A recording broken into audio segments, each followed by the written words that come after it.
I'd like to call the meeting back to order. Will everyone please take their seats?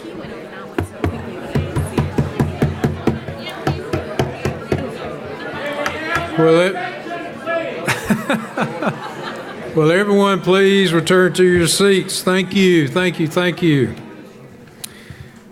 We're going to now move to our next session this morning. We're going to continue to hear from Dr. Louise Fox. She's going to be presenting, her title of her presentation is Framing the Evidence Base on Rural Youth Employment and Livelihoods.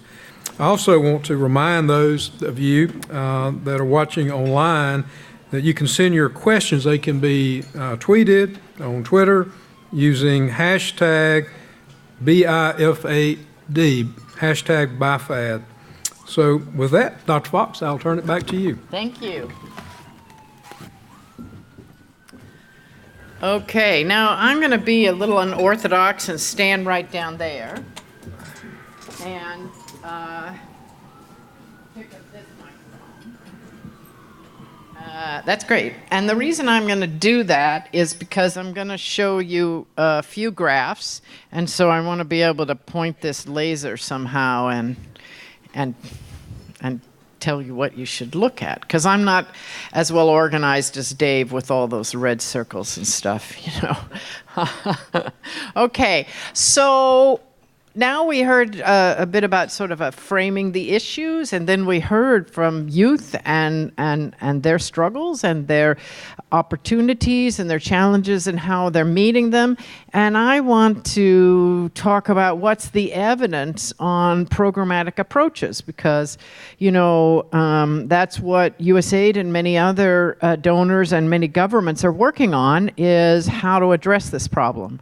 But okay, since I'm a professor, you're going to get a little conceptual framework first again, and then I'm going to show you the evidence primarily from impact evaluation research on what we know about what works and what doesn't to address some of these challenges. So first, a little bit more about the challenge.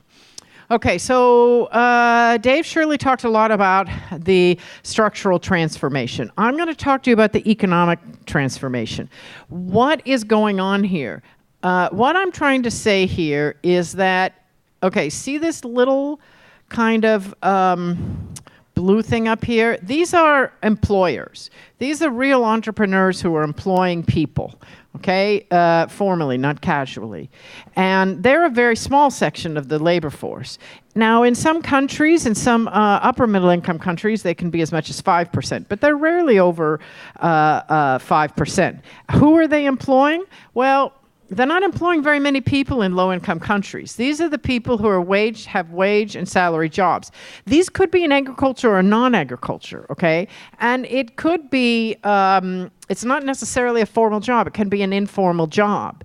It could be like an informal job in construction. It can be an informal job in agriculture as well.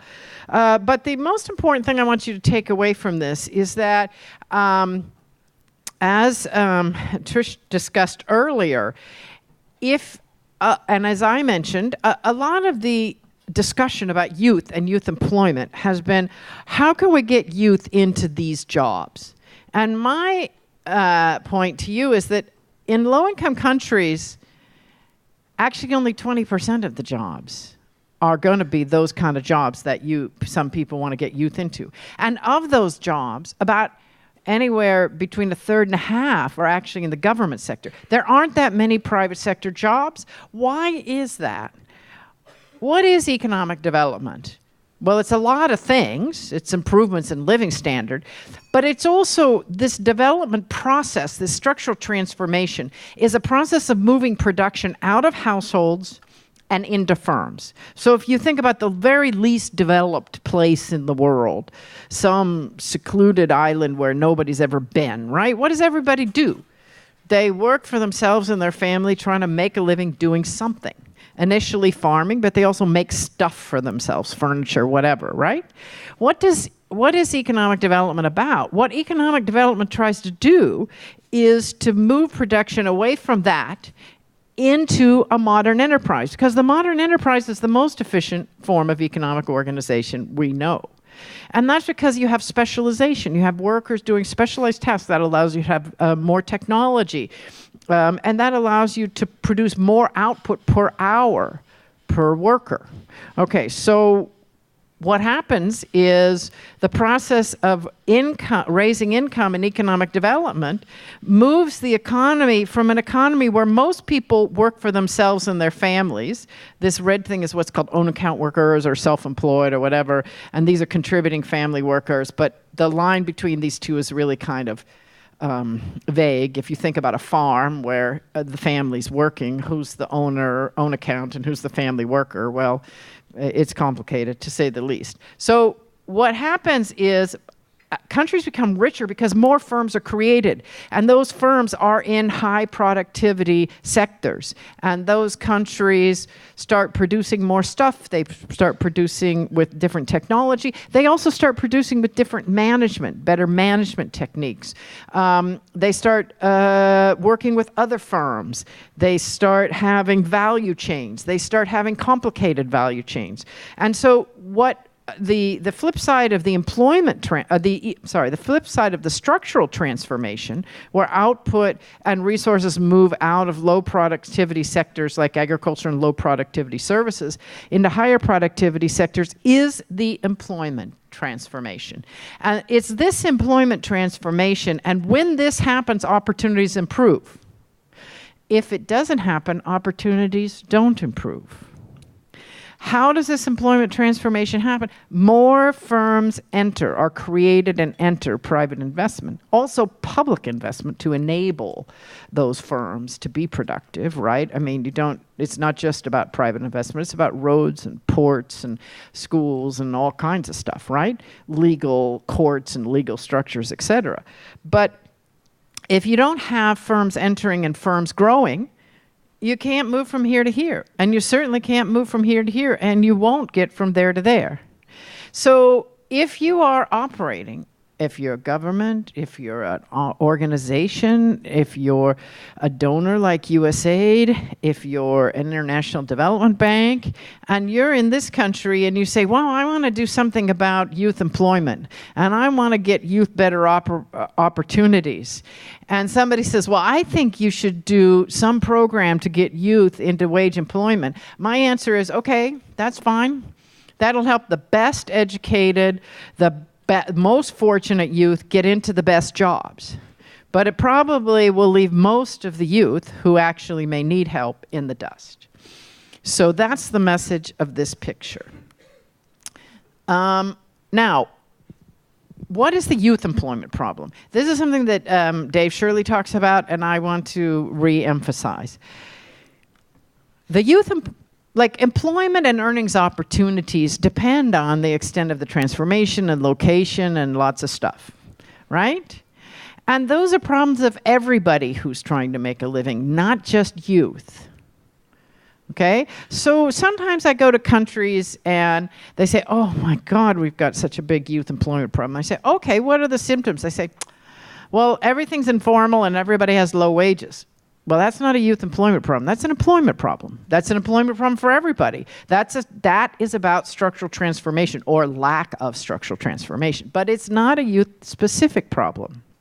So I think when we talk about youth, what we should be doing for youth, we need to say, what are the youth-specific problems?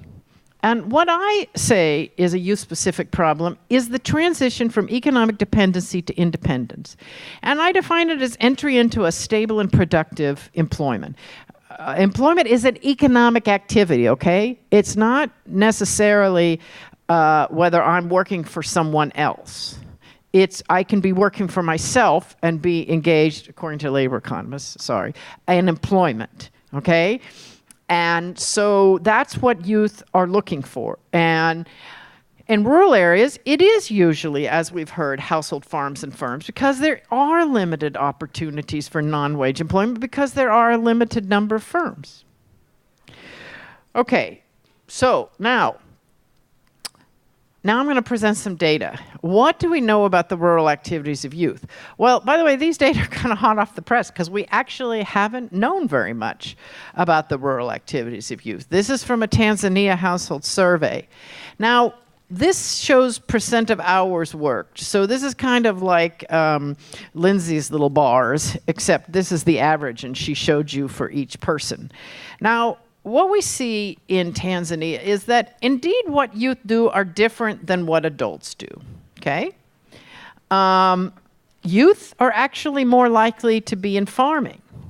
The non-farm self-employment, the household businesses, are actually more likely to be an activity of non-youth. Why? Sometimes you have to get the money together to do it. You need some savings, even if you've got microfinance or savings. You need some savings to get that going. So usually. Now, we also see this little box, farm other, is mostly farm wage income. And we see, especially for males, they're very likely to do it, whereas adults are less likely to do it. It's for good reason. It's hard work, doesn't pay very much, and so they want to have their own farm. What did we hear in the tape? I'd like to have my own farm. I don't really want to work on someone else's farm. I'd like to have my own farm. I do that to make money so I can plant, or I do that to make money so I can start my own business. So we do see that the economic activities of youth are different than adults. We need more of these pictures. We need these pictures for all kinds of countries. I have a few for other countries, and they are different depending on the country. So the ones for a land-scarce country, we may not see this difference here. In a land-scarce country, we may see more people, adults farming, and fewer youth farming. So Tanzania, at the time of this survey, still had land available. You also see a difference between males and females, and we're going to go into that more in the afternoon session on gender, but this is going to be a constant refrain throughout the day. The opportunities for young women and young men in rural areas are different. And we need to understand why that is, and what constrains young men and what constrains young women, and why are those constraints different, and why are they making different choices. This may be an optimal choice for a young female for a young mother with children, for example. Why are they making those choices? Are those optimal choices? How can we make them better choices for them? Okay. Now, this is another picture which may be hard to understand. This is what I call the transition from economic dependence to dependence. So this right here is people work for their family. So this is how much percent of their time, and this is their age. And here we go up to 34, the higher definition of youth, because this data is for sub-Saharan Africa. And what we see is that both males and females are likely, if they're in the labor force and they're under 20, they're highly likely to be working for their family. So the family that they were born into or that they're at least living with. They are somewhat likely, as we saw in the previous picture, to be working for someone else, someone outside the family in wage employment. And whereas actually young women are less likely to do that. It may be because they have a lot of burden of domestic chores and they're looking after kids and they're not able to leave the house to go work for someone. Maybe they made a choice not to go work for someone because to travel to go work for someone is dangerous. We need to understand these choices. We see, again, the choices are different. As they get older, they're working for themselves or their own family. And that's where the green gets bigger. So again, this is keep this picture in your head. This is the transition we're looking at. And our goal is to make that transition efficient and effective. In other words, to allow youth to become economically independent, realize their goals, and take advantage of the opportunities in their environment. Okay. Now I'm afraid you're going to get a little economics lecture. Sorry. For those of you who forgot your economics, I'm told I should start with supply and demand. So, okay, this is a supply curve. This could be labor or it could be a product. It rises because the higher the price or the higher the wage, more is supplied. The idea is if you're really willing to pay me $1,000 an hour, man, I'll work for you 24 hours, right? Or if I'm producing something, if the price goes up, I can afford to produce more, right? Because I can buy more equipment or whatever. And then this is demand, and of course, if the price is lower, I'm gonna buy more because up until I get satiated, as Dave pointed out with food. But I'm likely to buy more, or maybe I'll just buy better, but I'm likely to buy more. And if I'm an employer, I'm gonna hire more labor if the wage goes down. Okay, so now we see this in your classical labor market. So if you did take an economics class in university, somebody would have told you this is how the labor market works. Here's the supply of labor, here's the demand of labor, here's the equilibrium wage rate, right? And everybody who won't work for this wage, all these people up here, they don't work. And all these people who want workers but can't pay this wage, they don't hire workers, right? So we have this equilibrium. What happens if the supply of labor moves out? Why would the supply of labor move out? We have a youth bulge and everybody graduates from school and comes on the labor market. Or, you know, we could have had an influx of population. This is what happened to a country like Jordan when their population grew by 25% in 2 years because of refugees, right? There are various reasons why this would happen. But in general, we think about this as the impact of the youth bulge.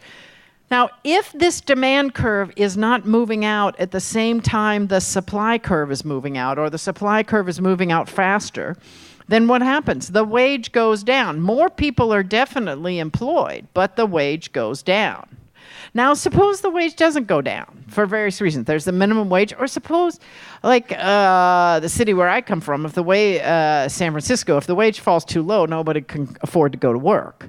So suppose the wage doesn't go down because otherwise nobody can afford to go to work. But you have now all of these people willing to work at these wage. So again, this group, quantity number one, this group is employed. All these people are unemployed, right? Because they're willing to work at that wage, but they can't get a job, and the wage doesn't fall because if the wage fell, then they couldn't go to work anyway because the transportation costs are too high. So this is theoretical. This is not really the way things work in real life, right? Nobody knows, anybody in the U.S., remember the recession? Did wages fall and did it? No, we had unemployment. Okay, but anyway, that's a way of thinking. Okay, so now showing this kind of wage where the wage doesn't fall, I have this supply curve. So the wage is stuck. It won't fall below that because it may be the minimum wage, but more likely it's expensive to live in cities and take transportation to go to work in a developing country. It's also true in Washington, D.C., for those of you who just commuted an hour today. And so here's the demand curve.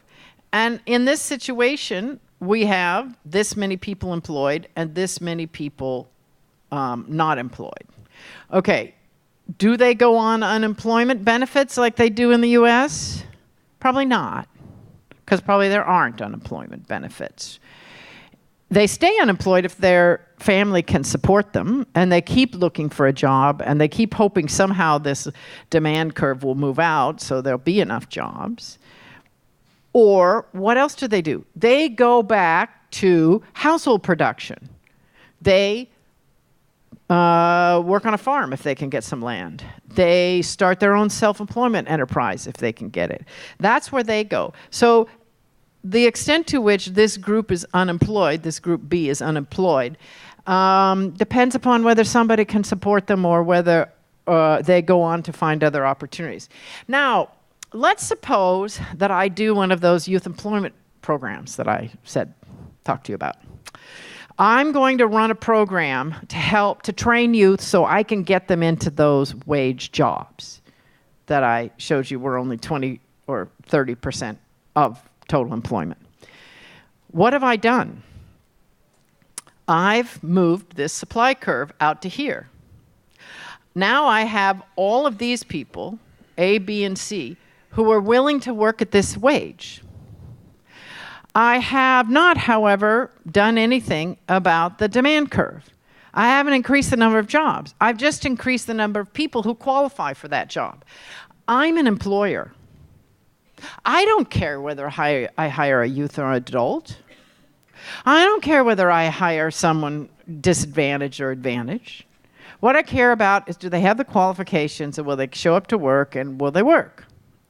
So if you increase the number of people able to work, that's fine, but whatever. If I'm going to expand my production, I need more demand, I need a market, I need capital, etc. I don't need more people. I can hire the people I need to hire for an entry-level job. So what have I done if I started this youth program? What I did was I said, okay, I got that, and suppose my evaluation data shows that those youth got jobs. Like 50% of them got jobs. Okay, success, right? Wrong. Because that what happened is I substituted somebody in Group C for somebody in Group A, and somebody in Group A moved to Group C. And economists call that displacement. I displaced one worker for another in my training program. Okay? Now, we need to keep this model in the back of our mind when we think about what are interventions, what intervention should be done. Because there's an intervention that is somebody's doing. I talked to them about a month ago about an intervention they're doing in the Middle East. And they said, oh, but we're getting women into jobs. If we didn't have this intervention, we're getting women into jobs. We're displacing men. Maybe we should. Maybe because of norms and education disadvantages and whatever, women are so disadvantaged, we should get women into jobs instead of men. I don't know. But what I can say is we haven't done anything about the unemployment level in that country, and we haven't increased the number of jobs. So there may be reasons why you want to redistribute the jobs between A and C, but you need to call it redistribution and opportunity and affirmative action, not job creation. That's my main point. Okay, now I better get going because I'm about to be behind. Okay, so here's the point. If you're doing an intervention, you have a theory of change. You have some key assumptions. If you're doing what we call a supply side, you say, I need to improve the characteristics of youth because there are entry-level vacancies, but youth lack the skills to get them, and they wouldn't be filled otherwise. Those vacancies are just hanging out there. And they're not hanging out there for a week or a month. They're hanging out there for a while, a long while. Okay? Or maybe I'm saying what I need to do is increase the demand for youth labor by improving the business climate. And my assumption is it's the barriers to firm entry and growth we need to address. And my argument is we really need to address that. Now, this kind of dichotomy of supply side and demand side gets a little more difficult when you're talking about family farming, which is a lot of what we're talking about today, because it may be on both sides. But I just want to say that too often people are operating over here without looking at what the assumption is and whether we ought to be there. Okay. So now I'm just going to, if you look on the USAID website, you can see a 50-some page paper that I've done that tells you all the study I looked at and all the evidence or whatever. It also has some more economic lectures in it and whatever. But I'm just going to give you a quick summary of what the evidence shows, especially as applied to rural areas. Well, the first point is that most of these programs that have been evaluated, and what's an impact evaluation? Well, we're going to hear more about it this afternoon, but an impact evaluation is where we have a control group and a participation group, and that's really important because we can compare the participants with the control group and we can really see the impact of the program. If we just have participant evaluation, we really haven't done research, so we really don't know what caused what. So most of the evaluated programs in the literature on what works for youth employment, they took place in urban areas. I really could only find 2 that took place in rural areas in low and lower middle income countries. And one was for ex-combatants in Liberia, by the way. And it was an interesting program. It showed that teaching them about agriculture helped get them into agriculture. So there's something to learn there. Okay, now the most common intervention was technical and vocational training. Wage employment was the most common desired outcome, even when it didn't look like there were any wage jobs. The sum of the evidence is successive training was limited at best. At best, 1 out of 3 programs made a difference. But many of those differences you saw between the treatment and control group faded after 2 or 3 years. The control group caught up, meaning these people would have found a job anyway. But the program gave them a boost. So then you have to ask yourself, how much was that boost worth? Was it worth the value of the program? Some of these programs cost $2,000 a participant. Some of them cost $5,000 a participant. That's quite a boost. Why? Because technical and vocational training is very expensive. It costs 4 to 6 times as much as general secondary, for example. And there is not very many people have looked for displacement effects that I talked about, but they're starting to. And the evidence from a very fancy Uganda study done at University College London was the displacement was 100% from both technical and vocational training and the subsidized apprenticeship program. So they achieved their goal for the participants, but they just displaced somebody else. Was that a good use of money? Well, if you got the job, you probably thought so. For the donor or for the public sector, now we have some questions. Now, for non-farm self-employment, the evidence on training isn't very good because it's not clear what kind of training is needed. So we don't have a lot of evidence on kind of apprenticeships in rural areas because it hasn't really been randomized and researched. But what we know is that the apprenticeship system in rural areas by which people learn construction or they learn to make bricks, or, by the way, what is the equivalent of vocational training in rural areas? Agricultural extension. We have a lot of research on that. We know that some of that works. That it works pretty well, but that actually training doesn't seem to be the biggest obstacle. It seems to be money. So there are interventions that have provided training, that have provided cash, and provided nothing. There was one in Nairobi, but there also was one in Western Kenya. One in Ethiopia. Sorry, not Western Kenya. Western Kenya was something else. And what we saw is that the cash did as well as the training. And the group that got nothing caught up after 2 years. So I think the question we have is that we have a lot of questions about what youth really need. We have some evidence that microfinance works for startup, and that evidence is from Africa and Asia. So microfinance may be what youth needs. Microfinance has a bad reputation because it doesn't fix everything. But let's not throw the baby out with the bathwater. It is actually helpful for startup. But I think in my conclusion was that these results suggest that our understanding of youth needs, their progression towards employment, that information and that analysis is missing. And even where it exists, it doesn't seem to be informing program design. So what do you expect? Okay, so then I did some work on, okay, how can we get new firm entry? And I don't want just any new firm to come in. I want a labor-intensive firm that employs more people. Well, that evidence was kind of hard to find, and I'm running out of time. I summarized it, but I think the important thing is finance helps, but actually what we've discovered is one of the obstacles to new firm entry, firm growth, especially labor-intensive firm growth, is management. Everybody wants to train the workers. The managers. It's actually the managers and the owners that need training.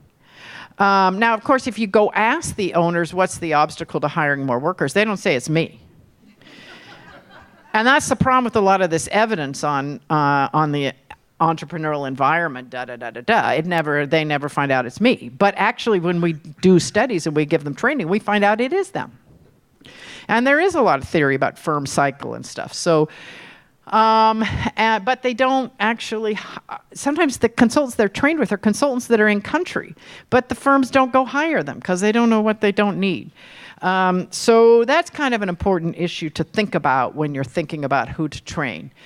I'm going to leave you with research questions because I'm pretty much out of time.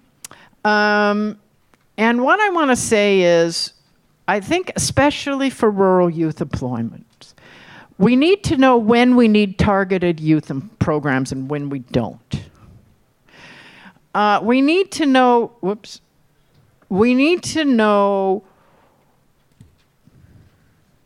why, how, when youth are excluded. And how does this differ by different groups? I think we need to think about what's our objective. To change their trajectory or just to give them a boost? Cash seems to give them a boost. It doesn't last forever, but maybe it gives them a boost.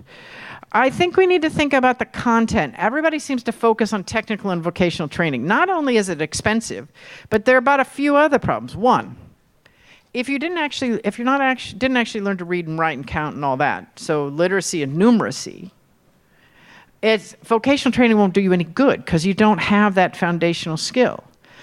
Evidence is starting to trickle in that actually what really helps people grow their business, their self-employment business or their farm, do better on their farm, is what we call non-cognitive skills, soft skills, social skills. And that the education system in low-income countries is not building those skills the way they should. Now, it'll take time to fix the education system, but these skills, these are the kind of skills that are built up in positive youth development programs. People say, oh, but positive youth development programs, those aren't for employment. Yeah, but the programs for employment don't work. So let's try the positive youth development programs and see if they work for employment. They're a lot cheaper. And somebody should check to see if they work for employment. They're not checking. They're checking to see if they keep girls from getting pregnant or males from causing trouble or whatever. But they're actually not checking on employment. And then I think this issue about cash and finance and inputs is important. The land issue we already hit on. And I think a lot of people in this room are engaged in extension. Some people are engaged in research on what kind of extension works. We know, for example, that we need to target extension programs particularly at women. Do we need to target them particularly at youth? Do we need youth producer associations because youth feel excluded in a producer association because it's run by the old guys in the village that they feel are keeping them down? Okay, that comes out in qualitative literature. Well, let's try it. Let's see if we really need it. I don't know, but I think we have a lot more research and experimentation to do. Thank you very much. All right.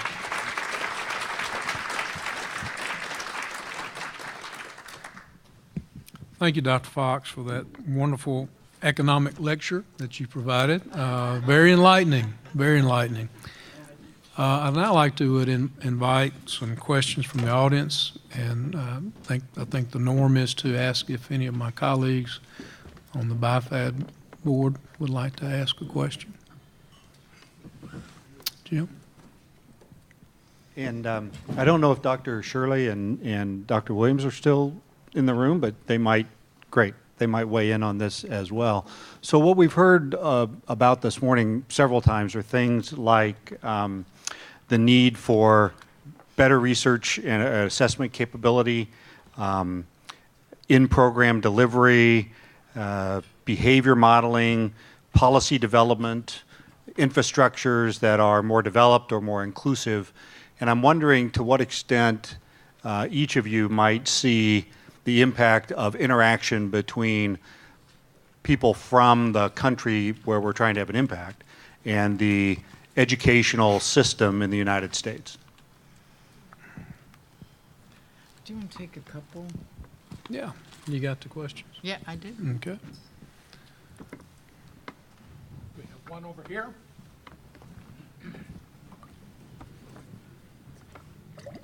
Hello, my name is Ina Schoenberg. I'm currently with IFPRI, but I was curious as to whether some of the work that you're doing, whether you're thinking about or have tapped into some of the perhaps older data sets or older studies that were generated out of OVC programming sort of in the last decade. There were lots of projects and programs that included youth employment schemes, not just to for the purpose of doing that, but as part of OVC packages. I used to work at Save the Children, and we did some of that, and other organizations as well. So just curious whether, to what degree that's a source of learning to go back and see how those programs, how effective they were, just looking further at the question you just posed.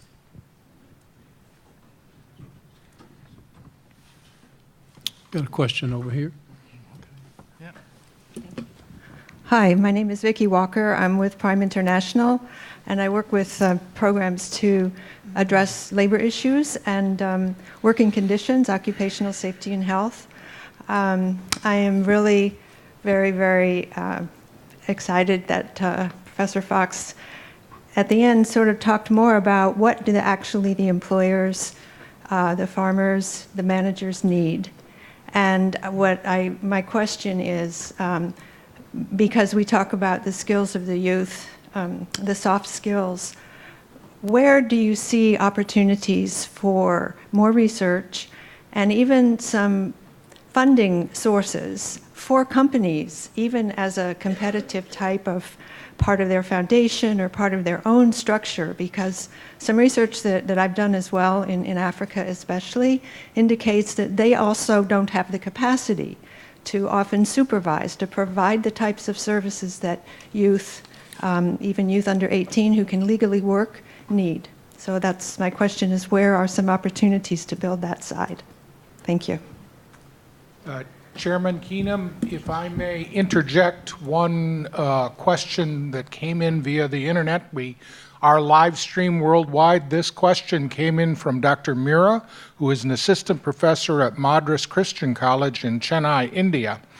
Dr. Shirley will have to be leaving a little or sometime after lunch before we get to the public comment question period, and this is a question for him or Dr. Fox. How can we imply Engel's law in poverty eradication or minimization? That's definitely for you, Okay. Professor Doctor. All right. Do we have one? Hello, my name is Glenn Burnett. I'm with Global Knowledge Initiative. I was actually wondering if you might be able to talk about what graduation looks like in some of these cases. Are there any cases where you could actually see kind of the movement beyond, and in those cases, what are some of the successes that maybe you've seen where that's happened?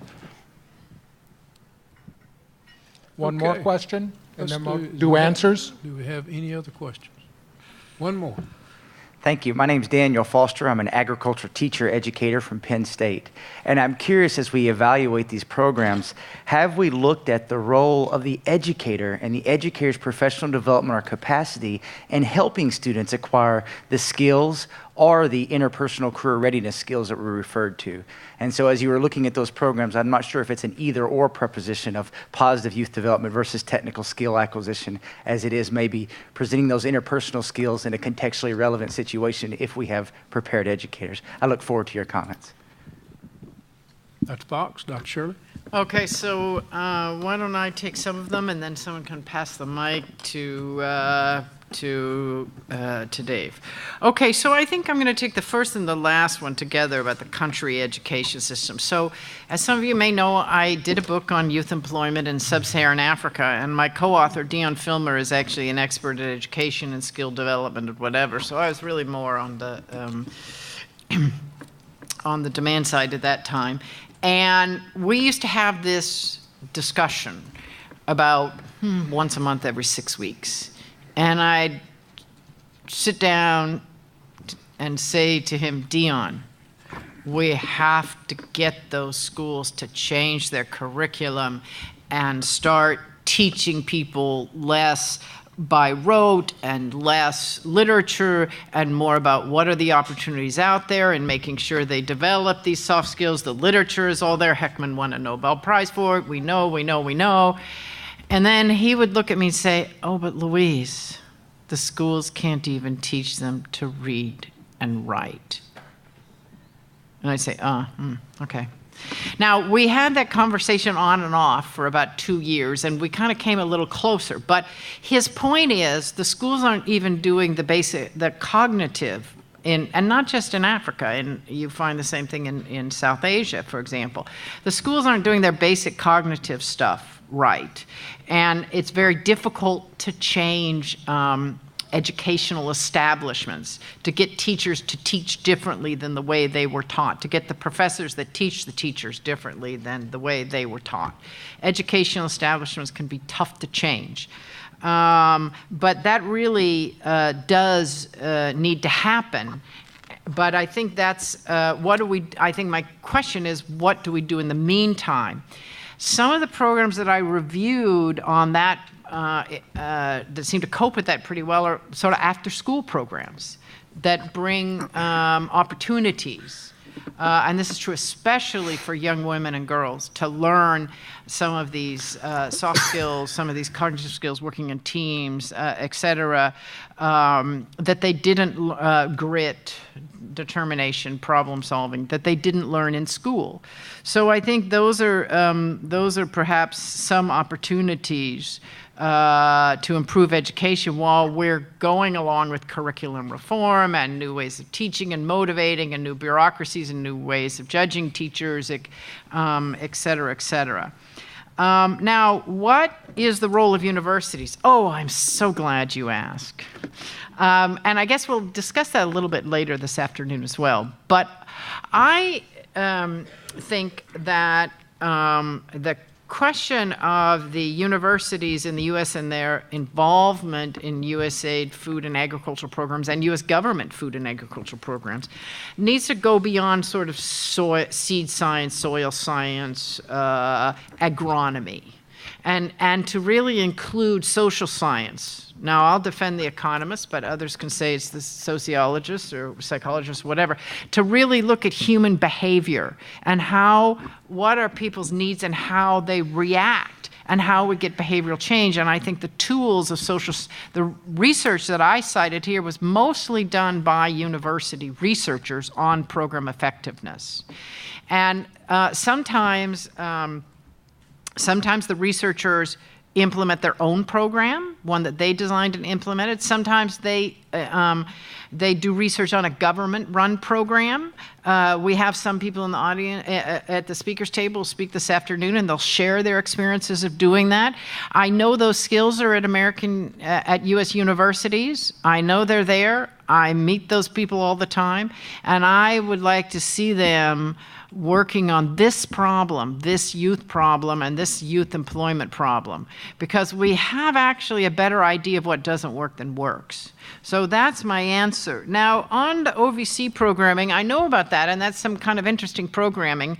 I would say that the majority of that programming is did not have an impact evaluation, did not have that kind of research, so I didn't include it in the study. But there, orphans and vulnerable children. There is some work. There's some great work out of Kenya and Uganda, for example, on that by a guy at Columbia that, again, showed providing some of these economic opportunities, and especially with young girls and women when they were in school, opening up their eyes to opportunities by having after-school programs and putting them in savings groups and helping them learn to save, et cetera. So we learned some of that. What do employers need? Well, I agree. Employers don't know how to supervise and they don't know how to manage, and I think we need to think. We don't think about that in the developer's toolkit, but I think that we do. And we also need to do some research on why employers don't know what they don't know and how we can get them to know. Somebody at, he's at Stanford, Marcel Fauchamps did a piece that showed that Chinese exporters learn from their customers, and they also learn from their suppliers. So they learn both ways, both sides. Whereas African firms are less likely to learn either from their customers or from their suppliers. Why is that? It's not because there's some brain defect. It's because they're not used to thinking that way. How can we get them to think that way? What would it take? Behavioral change. graduation, so I discussed the graduation programs a little bit in my paper. Those graduation programs are programs that involve a combination of asset transfer, mentoring, some cash, that are designed primarily for women to get them out of poverty. Most of those programs were not implemented with youth, although some of the women were young. They were rather expensive. They ran $2,000, $2,500, but they actually succeeded. So not a bad investment if you succeed. So I think there's a lot to learn from those programs. And the reason we know that they succeeded is because they were subject to rigorous impact evaluation by IPA, Innovations for Poverty Action, I believe. And so that's hugely helpful. Engel and other things? Okay, so I don't know if this is on. Yeah, okay. I actually love that question. How can we put Engel's law to work for economic growth? Because it gives us a chance to put it into very common terms, okay? What does Engel's law says? It basically says what I said up here. Human beings can only eat so much food.